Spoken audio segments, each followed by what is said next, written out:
지금 저와 여러분들은요, 신불신 간의 말세라고 부르는 때를 살아가고 있습니다. 그렇다면 저와 여러분들은 이 시대의 특징이 무엇이라고 생각을 하십니까? 또한 어떤 영향을 받으면서 살아가고 계십니까? 저는요, 그 가운데 크게 두 가지를 나눌 수 있다고 생각하는데요. 첫째로 바쁘다는 것입니다. 아마 이것에는 모두 다 동의할 거예요.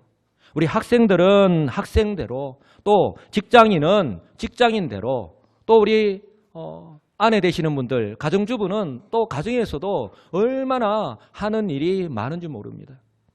저 역시도 일주일이 얼마나 바쁜지 모릅니다.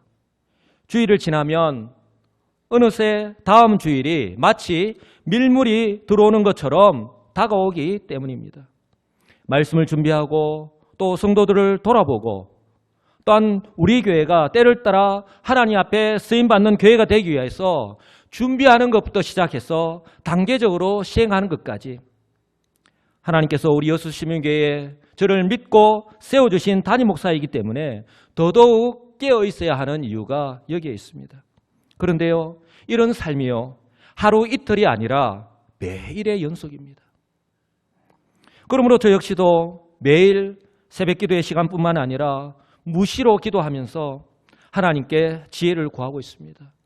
저는 제 자신이 얼마나 연약한 줄 잘 알고 있기 때문에 저의 연약함을 잘 아시는 하나님께서 긍휼히 여겨달라고, 우리 하나님께서 저를 불쌍히 긍휼히 여겨주시지 않는다면 저는 이 여수시민교회에 맡기신 이 담임 목사로서의 그 소명을 제대로 감당할 수 없습니다.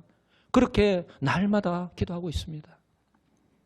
제가 하나님 뜻을 분별하고 하나님께서 지혜를 주셔서 그 모든 일을 행하게 하시되 저를 통하여 때를 따라 행하시는 그 모든 일들을 우리 성도들이 믿음으로 받아들이고 또 순종할 수 있는 그런 은혜를 달라고, 그래야 해서 우리 여수시민교회가 하나님께 다시 한 번 더 쓰임받는 그런 교회가 되게 달라고 그렇게 기도하면서 하루하루를 보내고 있습니다.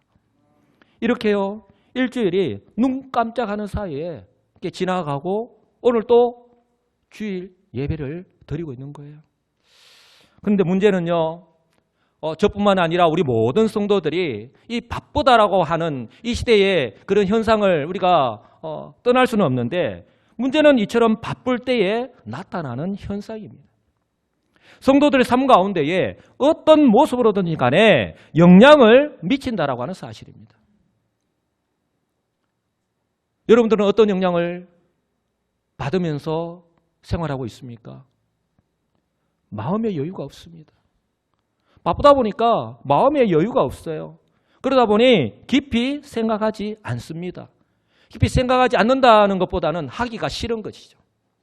그러다 보니 어떤 일을 할 때나 또한 내 앞에 어떤 문제를 만났을 때에 신중하게 생각하고 또한 판단하고 결정하기보다는 조급하고 감정적으로 판단하거나 결정하기가 쉽다는 사실입니다.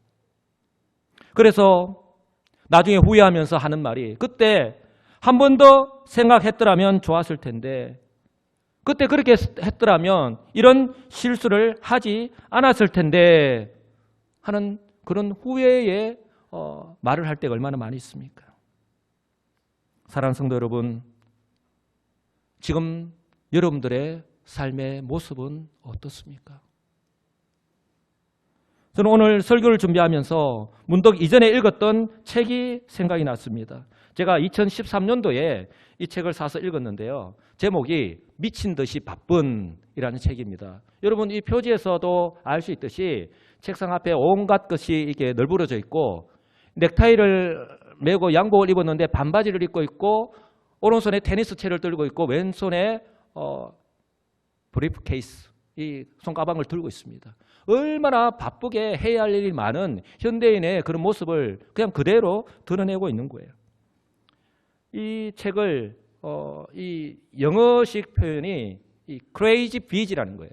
그러니까 미친 듯이 바쁜이라는 뜻도 있지만 이 바쁜 것이 우리에게 좋지 않은 모습으로, 어떤 부정적인 모습으로 우리에게 나타날 수 있다라고 하는 것을요, 이 책에서 진단하고 있습니다. 저는 이 책의 내용 중에서 특히 바쁘게 살아가는 저와 여러분들에게 나타날 수 있는 그런 심각한 위험을 진단하고 있는데 저희 이 책의 내용을 읽으면서 고개를 끄덕일 수밖에 없었습니다. 특히 바쁨으로 인한 가장 심각한 위험이 바로 영적인 것으로 우리에게 나타난다라고 이 책의 저자가 진단을 하고 있습니다. 첫째는요, 그 바쁨이 저와 여러분들 안에 있는 기쁨을 빼앗아갑니다. 사랑하는 성도 여러분, 성경에서 분명히 말씀하고 있듯이 그리스도인의 기쁨은요, 이 세상의 기쁨과 다릅니다. 성경은 이렇게 말씀을 합니다. 주 안에서 항상 기뻐하라. 내가 다시 말하노니 기뻐하라. 또한 항상 기뻐하라. 범사에 감사하라. 이것이 그리스도 안에서 우리를 향하신 하나님의 뜻이라고 말씀을 합니다. 여러분, 기뻐할 일이 있을 때에 어떤 조건이 부합될 때에 기뻐하는 것이 아니라 어떤 감사할 만한 그런 일들이 어떤 결과가 내게 주어졌을 때에 감사하는 것이 아니라 성경은 뭐라고 합니까? 한번 따라서 할까요? 항상 기뻐하라고 하는 거예요. 그리고 범사에 감사라는 거예요. 모든 일에 감사라는 거예요. 그런데 이것에 근원적으로 들어가 보면 우리가 예수 그리스도를 믿음으로 구원받았다는 것을 의미하고요. 우리 안에 누가 자리 잡고 있느냐에 따라서 이런 삶의 모습으로 나타난다는 거예요. 예컨대 사도 바울이 복음을 전하다가 붙잡혔습니다. 매를 맞고 손과 발이 착고에 채워진 채로 감옥에 갇혔습니다. 그러면 정상적인 반응은 신세 한탄을 하거나 하나님을 향하여서 원망해야 하는 거예요. 그런데 사도 바울은 사도행전 16장을 보면 그렇게 하나님을 원망하고 자신의 신세를 한탄하는 것이 아니라 오히려 하나님께 찬송을 하고 영광을 돌리면서 그 가운데서도 하나님의 뜻을 구하면서 기도하는 사도 바울의 모습을 발견할 수 있습니다. 여러분, 세상 사람들은요, 조건이나 환경에 따라서 기뻐합니다. 감사합니다. 그리고 환호합니다. 그러나요, 성도는요, 내 안에 계신 주님으로 인해서 그 주님 때문에 한번 따라서 할까요? 내 안에 계신 주님 때문에 내 안에 계신 주님으로 인하여 다시 말해서 어떤 조건이나 환경에 의해서 좌우되는 것이 아니라 바로 사도 바울처럼 비록 환경은 도저히 기뻐할 수 없고 찬송할 수 없지만 그럼에도 불구하고 내 안에 계시는 주의 성령께서 나에게 기쁨과 평안함을 주시기 때문에 그렇게 기뻐할 수 있는 거예요. 우리에게도 이 같은 기쁨을, 이런 은혜를 주셨는데 이런 기쁨을 내가 바쁘다는 이유로 세상에 빼앗기지 않기를 주님의 이름으로 간절히 축복합니다. 두 번째는요, 이처럼 우리 가운데에 있는 이미 우리에게 허락하신 기쁨을 빼앗기는 것만이 아니라 이 바쁜 것 때문에 우리의 마음을 빼앗아간다는 거예요. 이 바쁜 것이 우리의 마음을 빼앗아간다는 거예요. 뭐 빼앗아간다는 표현보다도 사로잡는다라는 표현이 더 적당할 것 같습니다. 저와 여러분들 역시 매일 바쁘게 살아갈 수밖에 없습니다. 그렇다면 이처럼 매일 바쁘게 살아가면서 이러한 삶 속에서 저와 여러분들의 마음밭에 영혼의 양식인 하나님의 말씀의 씨앗을 계속해서 뿌리고 있느냐라고 하는 것입니다. 그리고 그 말씀의 씨앗이 지금 뿌리를 깊이 내리고 때로는 비바람이 붑니다. 이번에 태풍 미탁이 이렇게 지나갔지만 얼마나 또 많은 영향을 주었습니까? 피해를 주었습니까? 태풍이 올 때도 있지만 그럼에도 불구하고 그 가운데에 든든하게 뿌리를 내리고 있기 때문에 잘 자라나고 있느냐는 것이죠. 이것이 우리가 매일 이 영혼의 양식을 공급받아야 되는 이유입니다. 지금 그 말씀의 씨앗이 또한 잘 자라나고 있습니까? 사랑하는 성도 여러분, 지금 나의 마음밭은 그 뿌린 씨앗이 열매를 맺을 수 있는 상태인가? 라고 하는 것을 제가 말씀을 드리고 있는 거예요. 사랑하는 성도 여러분, 지금 여러분의 관심은 어디에 있습니까? 어디에 가장 많은 시간을 보내고 있습니까? 중요한 것은 지금 여러분들의 마음 가운데에 무엇으로 가득 차 있느냐 하는 것이요, 그것이 삶으로 나타날 수밖에 없다는 거예요. 내 마음 가운데에 성령으로 가득 차 있으면요, 성령의 인도하심을 받을 수밖에 없고 성령으로 충만한 삶을 살아갈 수밖에 없는 거예요. 그러니 그 삶 가운데에 기쁨이 넘칠 수밖에 없고 우리의 삶을 통하여서 성령의 열매가 나타날 수밖에 없는 거예요. 그러나 반대의 경우 우리의 마음 가운데에 다른 것으로 가득 차 있다면, 나의 하나님의 영광을 위한 것보다는, 이 하나님의 말씀을 따라서 내가 성도로서의 그 본분을 행할 것을 찾기보다는, 그것으로 가득 차 있기보다는 세상의 것으로 나의 어떤 유익을 위한 것이 이 속에 가득 차 있다면, 우리의 관심이 그것으로 향해 있다면, 예컨대 우리의 자녀들의 경우 스마트폰 게임을 하느라, 여러분 스마트폰 아마 없는 사람이 거의 없을 텐데, 이 스마트폰은요 정말 양날의 금 같아요. 정말 이 시대에 없어서는 아니 될 우리의 삶을 편리하게 하는 도구임에 틀림이 없습니다. 그러나 반대로 이 스마트폰이 우리의 영적인 부분을 얼마나 해치는지 몰라요. 저는 전화번호를 예전에 한 300개 정도를 다 외웠던 사람입니다. 그런데 이 스마트폰이 다 저장을 돼 있다 보니까 이제는 제 아내의 전화번호와 이 몇몇 개밖에 기억하지 못해요. 누구 크면은 이제 전화번호를 무조건 이름을 쳐야지 스마트폰을 봐야 되는 거예요. 우리 자녀들 이 스마트폰 게임을 하느라 시간 가는 줄 모릅니다. 한 10분, 20분 했는 것 같았는데 한두 시간이 훌쩍 지나가 버립니다. 하나님께 집중해야 될 예배 시간은 물론이고, 이것이요 우리 자녀들이 영적으로 성장하는데도 얼마나 장애를 주는지 아마 여러분들 잘 알 거예요. 제가 1부 예배를 마치고요, 이제 3층에 제 목양실 올라갑니다. 2층에 방송실 앞에 그 의자가 쫙 이렇게 장의자가 있는데, 거기에 아이들이 일렬로 쫙 도열해서 앉아 있습니다. 그런데 눈과 손은요 막 열심히, 눈은 향해 있고 손이 얼마나 바쁘게 이렇게 하는지, 제가 올라가면서 얘들아 바쁘다라고 해도 그 들리는지 안 들리는지 정신이 없습니다. 무슨 게임이냐라고 물었는데 무슨 게임이라고 하는데 저도 이름도 잘 기억하지 못하겠더라고요. 스마트폰이요 우리의 자녀들의 마음을 완전히 사로잡았다는 증거입니다. 그렇다면 여러분, 우리의 자녀들이 영적으로 그 하나님 말씀 가운데서 잘 자라나야 되는데 어쩔 수 없습니다 라고 그냥 방치만 해야 하겠냐는 것이죠. 저와 여러분들은 어떻습니까? 저와 여러분들은 지금 무엇 때문에 바쁜지, 저와 여러분들의 마음 가운데는 무엇으로 가득 차 있는지 한번 좀 돌아볼 수 있기를 간절히 소망합니다. 제가 이 책을 읽으면서 이 책의 이 저자가 한 말 가운데에 이 말이요 참 마음에 와닿았습니다. 당신의 삶이 바쁘다는 것은, 그리스도인인 저와 여러분들 향해서 하는 말입니다. 당신의 삶이 바쁘다는 것은 단지 당신이 다른 사람들과 마찬가지로 바쁘다는 뜻이다.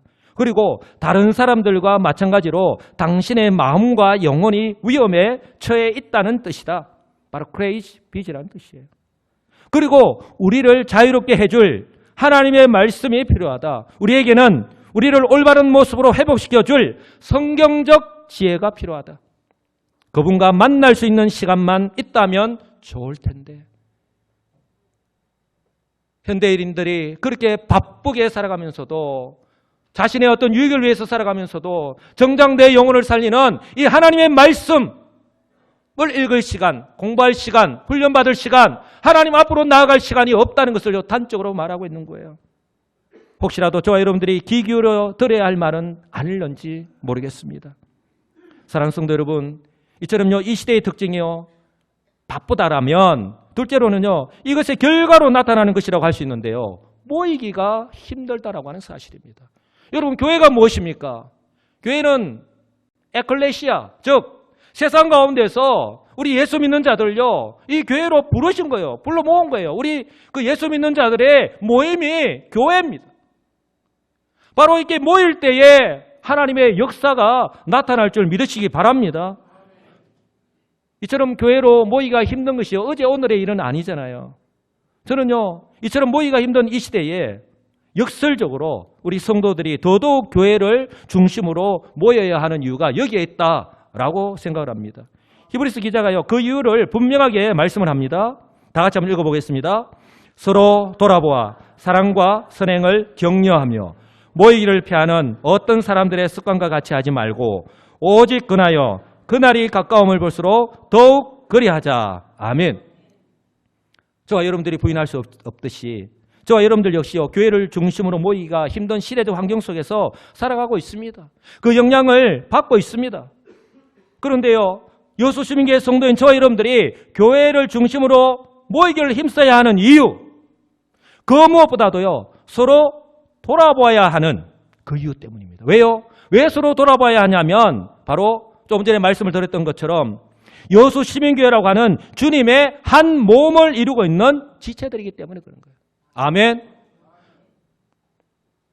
따라서요, 성도들은요, 이처럼 한 몸을 이루고 있는 서로 다른 지체라고 하는 사실을 깨닫고, 그렇기 때문에 서로를 소중하게 여기고 은행 심사를 행하고 살피고 배려할 줄 알아야 하는 거예요.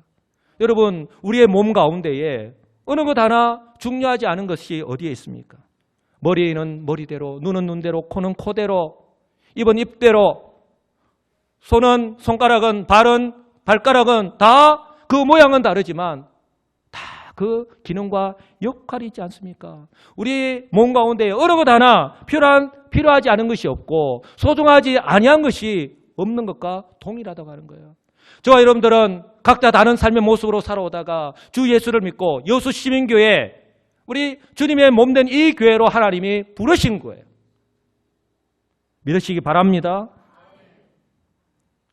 이처럼요, 서로 돌아봐야 하는 이 말씀의 의미가 바로 저와 여러분들이 진심으로 사랑으로 이런 섬기는 모습을 통해서 서로의 믿음 생활에 자극을 줄 수 있기 때문에, 또한 사랑과 선행을 격려할 수 있기 때문에 그렇습니다. 그리고 그 무엇보다도요, 이 교회는요, 함께 세워가야 하는 믿음의 공동체이기 때문에 그렇습니다. 할렐루야. 그렇기 때문에 저와 여러분들이요, 이 교회를 중심으로 모여야 하는 것입니다. 그런가 하면 저와 여러분들 역시요, 세상 사람들과 동일하게 오늘이라고 하는 그런 현재를요, 이런 시간 속에서 살아갑니다. 그러나 우리 성도가요, 세상과 결정적으로 다른 것이 있는데, 성도는 이 땅에서의 삶이 끝이 아니라 그리스도 안에서 확실하게 보장된 그런 미래의 소망이 있다라고 하는 사실입니다. 할렐루야. 그래서 히브리서 기자가 이렇게 권면합니다. 오직 근하여 그날이 가까움을 볼수록 더욱 그리하자라고 이렇게 말씀합니다. 여기에서 저와 여러분들이 핵심적인 단어를 하나 발견할 수 있는데요, 그날입니다. 한번 따라서 할까요? 그날, the day, 바로 D-Day입니다. 그날은요, 주님의 날입니다. 그날은요, 예수 그리스도께서 이 세상에 다시 오시는 날, 즉 재림의 날입니다. 세상을 향하여서는 심판의 날입니다. 세상 사람들은요, 그때는 곡하고 슬퍼할 수밖에 없는 그런 심판의 날입니다. 그러나 동시에 성도에게는요, 영광스러운 날입니다. 이 땅에서의 성도로서의 믿음의 삶을 마치고 영원한 저 천국으로 입성하는 날이기 때문에 그렇습니다. 할렐루야. 그런데요, 그날이 언제 올런지 아무도 알지 못합니다. 이것이 바로 현재 우리 그리스도인에게 주어진 현재적 구원의 삶을 살아가야 하는 이유이기도 합니다. 또한 이것이요, 우리 성도의 삶에 마치 양날의 검과도 같이 성도의 삶의 모습이요, 다르게 나타날 수 있다는 거예요. 예수님도 이렇게 말씀하셨습니다. 마태복음 24장 36절인데요.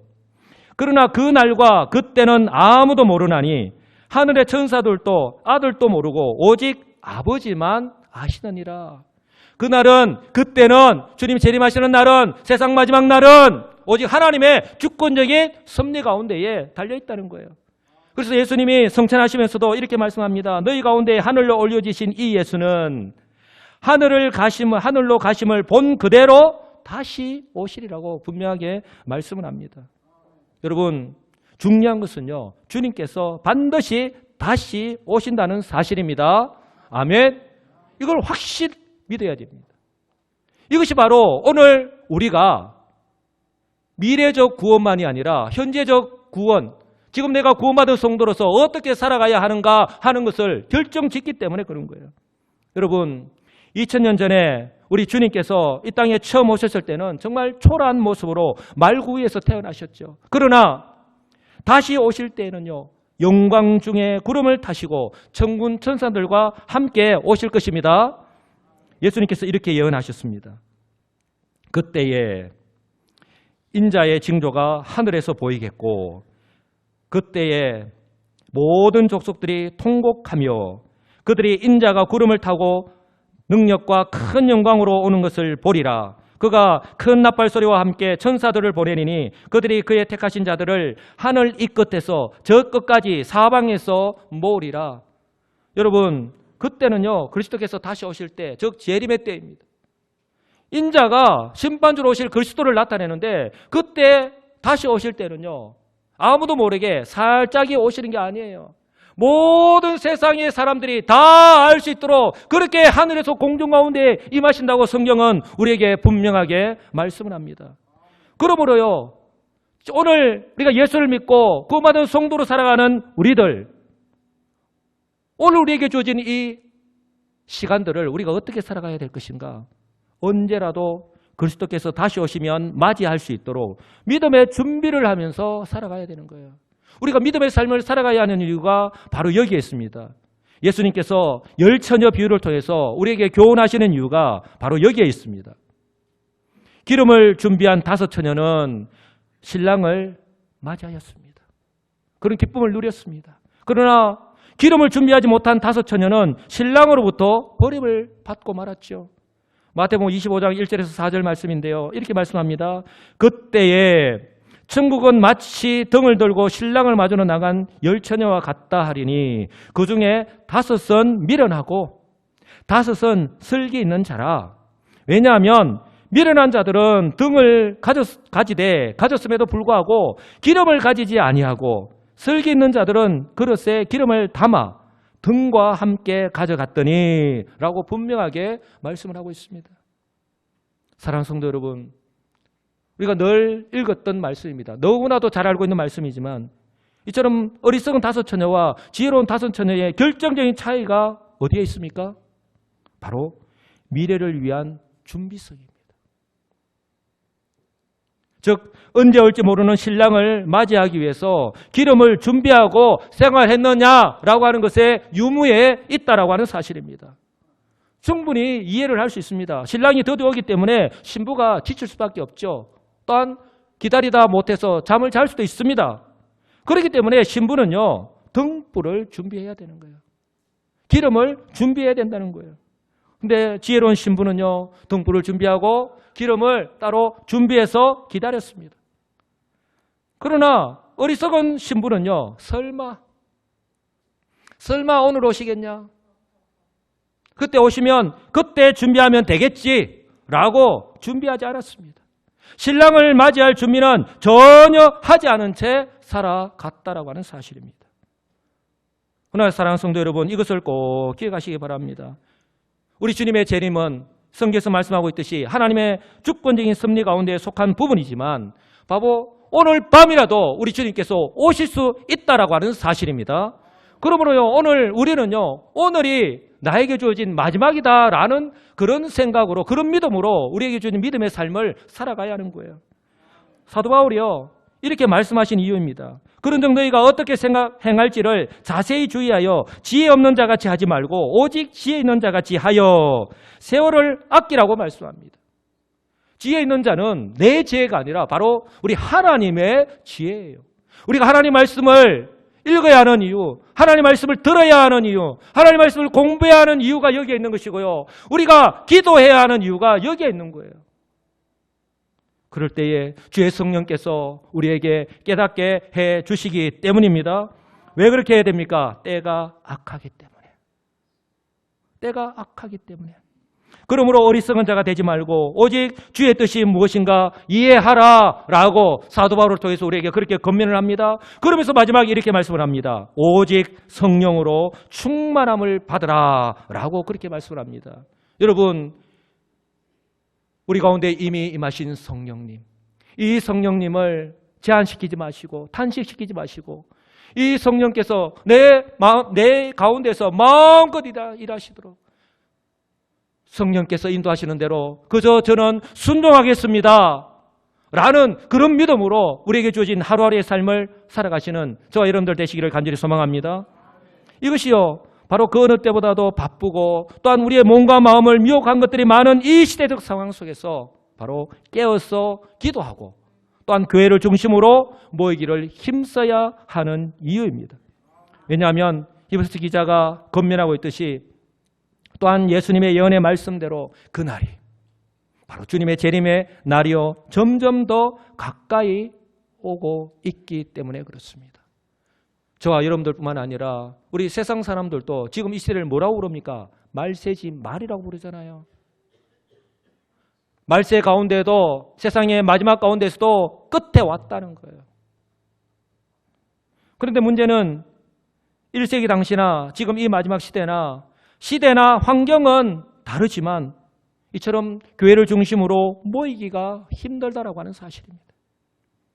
모이기가 힘든 원인이 무엇일까 곰곰이 생각을 해보았는데 오늘 말씀에서도 히브리서 기자가 우리에게 답을 주고 있습니다. 먼저는요, 모이기를 피하는 사람들의 습관 때문이에요. 여기서 모이기를 피한다라는 말은요, 소홀히 여긴다. 아니면 모이기를 무시한다는 거예요. 혹 저와 여러분들의 마음 가운데에 교회를 중심으로 모이는 것을 소홀히 여기는 마음이나 아니면 무시하는 그런 모습들이 내 마음 가운데 없지는 않습니까?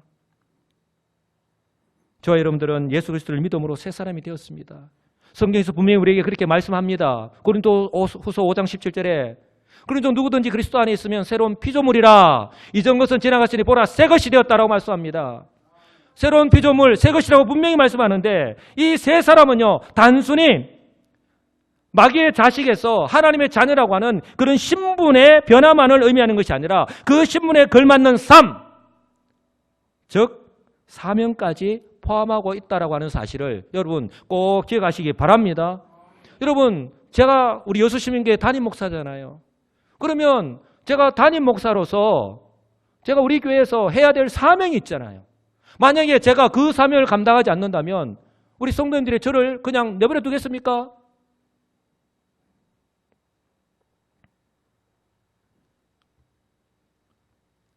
오늘 나를 사로잡고 있는, 아니 내가 지금 또 벗어나지 못하고 있는 그런 습관이 무엇입니까? 여전히 자신이 살아가는 삶의 환경의 영향에서 벗어나지 못하고 있다고 하는 반증입니다. 무슨 말이냐면 여전히 내가 행하는 모든 판단의 기준이 하나님이 아니라, 하나님의 영광이 아니라 나 자신이라는 것을 나타내는 거예요. 내가 이것을 결정하고 내가 이것을 행할 때에 우리 하나님 기뻐하실까? 우리 하나님께 영광이 될까? 라는 생각보다도 이것이 얼마나 나에게 유익이 될까? 나에게 정말 도움이 될까? 그렇게 판단하지는 않느냐라고 하는 사실입니다. 주일이면 어김없이 교회에 출석하는 우리 성도들 어김없이 주일에 출석합니다. 그런데요, 일주일 동안의 삶의 모습을 보면 계속해서 하나님과는, 하나님의 뜻과는 상관없는 모습으로 마치 세상 사람들과 동일하게 그저 바쁘게 열심히 살아가고 있는 것이 저와 여러분들의 모습은 아니냐라고 하는 거예요. 만약에 저와 여러분의 한 주간의 삶을 돌아볼 때에 나의 삶 어디에서도 성도의 그런 모습을 찾아볼 수가 없다면 미안하지만요, 이런 모습은 어리석은 다섯 처녀의 모습과도 같다라고 밖에 말씀드릴 수밖에 없습니다. 사랑하는 성도 여러분, 이 말씀은요, 지금 1세기에 지금 교회의 모습을 이야기하는 것이 아닙니다. 바로 지금 이 시대의 이야기, 바로 우리 교회의 이야기, 바로 저와 여러분의 이야기입니다. 왜냐하면 지금 우리 교회 성도들 가운데서도 거의 반 이상이 일주일에 단 하루, 그것도 얼마나 힘겹게 주일 예배에 참석하고 있느냐 하는 것입니다. 여러분, 주보에 한번 주보를 보시기 바랍니다. 주보를 보시면 맨 뒷면에 보면 구역 모임 현황이 나옵니다. 저는 이 구역 모임 현황에 출석 숫자를 매주마다 통계를 냅니다. 근데 통계를 내다 보면 우리 교회에 주일날에 출석하는 숫자의 반 정도가 이 구역 모임에 참석한다는 거예요. 그러면 정말 일주일에 우리 교회 성도들이 반 이상이 정말 이 주일에 한 번밖에 교회를 못 나오고 있는 그런 삶의 환경 가운데서 생활하고 있다는 거예요. 이러한 현상이 어쩔 수 없는 이 시대의 특징이라고 하지만 저는요, 담임 목사로서 우리 교회가 건강한 교회, 또한 우리 성도들이 성숙한 성도들이 되기를 바라는 관점에서 볼 때에 너무나 안타깝다는 거예요. 왜냐하면 이러한 모습이 내가 바쁘기 때문에 내가 모일 수 없고 참석할 수 없고 이것이 너무나도 당연시 되어버렸고 어느새 교회 안에도 그것이 일반화되고 그렇게 받아들이고 있고 이것이 습관화되어서 지금까지 우리가 생활하고 있기 때문에 그렇습니다. 우리 역시 성도이지만 세상 속에서 일상의 삶을 살아가야 합니다. 그러나 내가 예수 그리스도를 믿는 순간 나를 향하신 하나님의 뜻과 사명이 있음을 볼 때에 성도들은요, 교회에서 이 교회를 통해서 주시는 그런 영적인 양식을 공급받고 성숙하게 자라야 합니다. 그런데 결코 적지 않은 성도들이요, 이런 것에는 관심이 없고 그저 주일 오전에 출석하는 것으로 자신의 의무를 다했다고 그렇게 여기고 있는 것 같아서 저는 안타까울 따름이라는 거예요. 여기에는 남녀노소가 구별이 없는 거예요. 여러분, 초대교회 성도들이요, 매일 성전에 모였던 이유가 어디에 있는 줄 아십니까? 바로 그들이요, 성령의 역사심으로 예수 그리스도를 믿고 난 후에 그들이 구원받은 성도라는 사실과 또한 그들에게 이전에 없었던 사명이 주어졌다는 것을 알았기 때문이에요. 그래서 그들은요, 누가 강요해서도 아니라 매일 성전에 모였습니다. 그리고 사도의 가르침을 받았던 거예요. 사도행전 2장 42절이요, 이것을 가장 잘 나타내 주고 있습니다. 우리 다 같이 한 목소리를 읽겠습니다. 그들이 사도의 가르침을 받아 서로 교제하고 떡을 떼며 오로지 기도하기에 힘쓰니라. 아멘. 여러분, 그들이 예수를 믿고 교회로 부름을 받고 교회로서의 그 모습을 갖춰가고 있는 그런 모습들을 이 초대교회의 모습을 통해서 우리가 발견할 수 있습니다.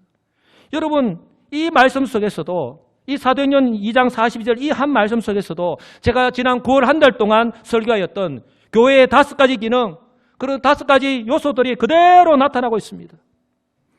그들이 사도의 가르침을 받아 서로 교제하고 떡을 떼고 오로지 기도하기를 힘썼다라고 하는데 그들이 누구입니까? 초대교회 성도잖아요. 바로 교회를 말하는 거예요. 세상 가운데 있던 사람들을 우리 하나님의 은혜로 이제는 예수 믿게 하시고 교회로 부르신 것을 말하는 거예요. 사도의 가르침을 받았다라는 말은 바로 양육을 받는 것을 말하는 거예요. 내가 예수를 믿는다고 해서 내가 어떻게 살아가야 할지를 다 아는 것이 아니기 때문에, 그리고 서로 교제하고 바로 영적인 우리 성도들의 교제를 말하는 거예요. 그 가운데 삶을 나누는 가운데 하나님의 은혜가 넘쳐나잖아요. 또 떡을 떼며 봉사와 섬김을 말하는 것입니다. 오로지 기도하기를 예배를 의미합니다. 힘썼다라는 말은요, 우리가 한 번, 두 번, 하루, 이틀 그들이 모여서 이렇게 한 것이 아니라 지속적으로 그렇게 계속했다는 것을 말씀하고 있습니다. 사랑하는 성도 여러분, 저는 우리 교회가 이 초대교회처럼 이처럼 모이기를 힘쓰는 그런 교회가 되기를 주님의 이름으로 간절히 축복합니다. 바라기는요, 교회로서 저와 여러분들 한 사람 한 사람이 얼마나 중요한 존재다라고 하는 사실을 깨닫고, 그러므로 지금 저와 여러분들에게 무엇이 필요하고 또한 무엇을 채워가야 하는지 이 시간을 통해서 다시 한 번 더 깨닫게 되기를 간절히 소망합니다. 여러분, 다음으로 넘기지 마시기 바랍니다. 다음은요, 내 시간이 아닙니다. 다음은 나에게 오지 않을 수도 있습니다. 지금이 나에게 주어진 기회인 줄 알고 나에게 기회가 주어졌을 때 당장 실천하시는 저와 여러분들 되시기를 간절히 소망합니다. 그럴 때요, 우리 하나님의 은혜로 우리 한 사람 한 사람이 어떻게 성숙하게 변화되어 가는지 여러분 한번 기대하시고, 기대가 되지 않습니까?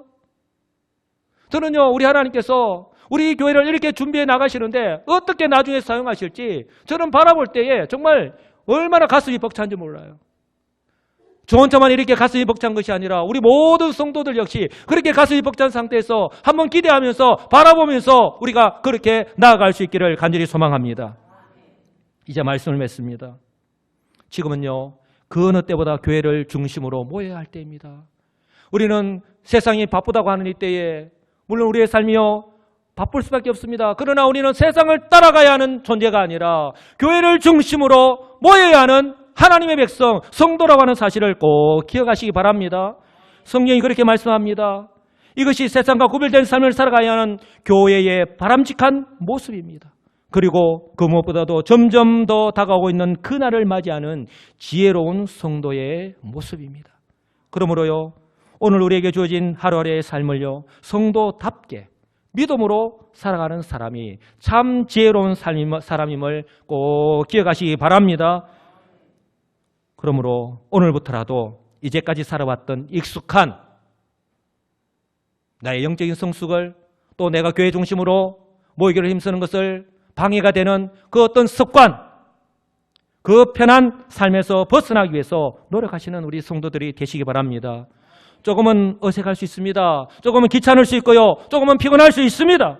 그러나 시간이 지나갈수록 경험하게 될 그 하나님의 은혜와는요, 비교가 되지 않을 것입니다. 당장에 우리 구역 모임부터 한번 시도해 보시기 바랍니다. 구역장이 연락할 때에 바쁩니다. 이번에도 바쁘기 때문에 참석 못합니다. 그렇게 그냥 획일화된 대답을 하는 것이 아니라 언제 모입니까? 어디서 모입니까? 라고 한번 확인해 보시고 한번 참석해 보시기 바랍니다. 여러분, 그 가운데 임하시는 그런 하나님 만나고요, 예배하신 그 은혜를 받아 누리시기 바랍니다. 또한 지난 주일부터요, 오후 1시에 우리 추수감사주의를 앞두고서 지구별로 모여서 그날 발표할 것을 준비하고 있습니다. 나는 잘 못하고 또 나 한 사람 빠진다고 뭐 별로 표시도 나지 않는데 여러분 참석하지 않을 수 있습니다. 물론 잘하는 정말 훈련 잘 된 몇 사람이 나왔어요. 아주 멋지게 보여줄 수 뭐 얼마든지 그렇게 할 수 있지요. 그러나 그렇게 몇 사람이 아주 훌륭한 모습으로 보여주는 것도 중요하지만 그러나 저는요, 이 시간을 통해서 한 지구가 구역이 한 3개, 4개가 모여 있는데 이 시간을 통해서 우리가 모여서 교제하고 기도하고 준비하는 것, 그 가운데에 우리 하나님의 은혜를 우리가 경험하는 것이 더 큰 의미가 있지 않을까요? 우리 하나님께서 그 시간을 정말 귀하게 보실 줄 믿습니다. 바라기는요, 여러분 스스로가 나는 여수신교의 성도다, 지체다. 아무도 아멘 안 하시네. 나는 여수시민교회 성도다. 우리 여수시민교회 이 몸을 세워가는 한 지체다. 내가 빠지면, 내가 흔들리면, 내가 쓰러져 버리면 한 축이 무너지는 거잖아요. 그만큼 나가 내 한 사람이 중요하다고 하는 사실을 여러분 꼭 기억하시고 이번에 하나님께서 나에게 주신 또 한 번의 기회인 줄 알고 오늘부터라도 모이는 것부터라도 다시 한 번 더 시도하시는 지혜롭고 복된 우리 성도들이 다 되시기를 우리 주 예수 그리스도의 이름으로 간절히 축복합니다.